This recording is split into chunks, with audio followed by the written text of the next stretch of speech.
Patay ang isang graduating student sa sunog sa isang universidad sa Laguna. Nagsimula raw ang sunog nang may biglang sumabog sa laboratorio. Nasa frontline ng balitang yan si Gary De Leon. Nabulabog ang mga estudyante at guro sa paaralang ito sa Santa Cruz, Laguna nitong Huwebes. Makapal na usok ang bumalot sa isang gusali ng Laguna State Polytechnic University. Nang sumiklab ang sunog, mag-aalauna ng hapon. Luma na ang gusali at gawa pa sa kahoy, kaya agad itong nilamon ng apoy.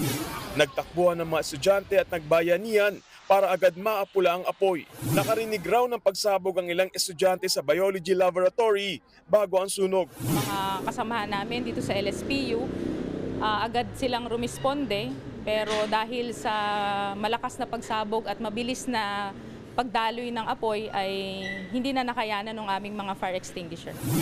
Naapula ang sunog alas 3 na ng hapon. Sa kasagsagan ng clearing operation ng mga bumbero, natagpuan sa comfort room ng laboratorio ang isang sunog at hindi makilala na bangkay ng babae. Napag-alamang graduating student ang biktima. Sa investigasyon ng BFP habang naglilinis ng mga laboratory equipment ang mga estudyante, nasira raw ang kanilang ginagamit na panglinis na machine. Kaya maaari raw gumamit ng apoy galing sa kalan na LPG ang mga estudyante. Isa rin po sa inaalam natin is kung paano po yung procedure nila sa paggamit at yung mga proseso po na ginagamit nila during their laboratory activities. Pero po ang isa po nating nakita doon is meron pong mga evidence na nagsasabi na gumamit po tayo ng mga open flame. Ang pamunuan ng universidad handang magbigay ng counseling sa mga estudyanteng nakaligtas sa sunog.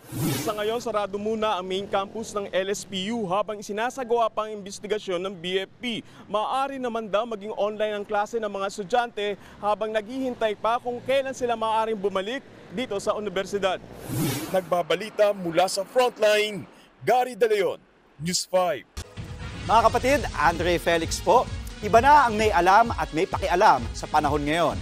Para sa tuloy-tuloy na balitaan sa Frontline kahit weekend, mag-follow at subscribe sa social media pages ng News 5.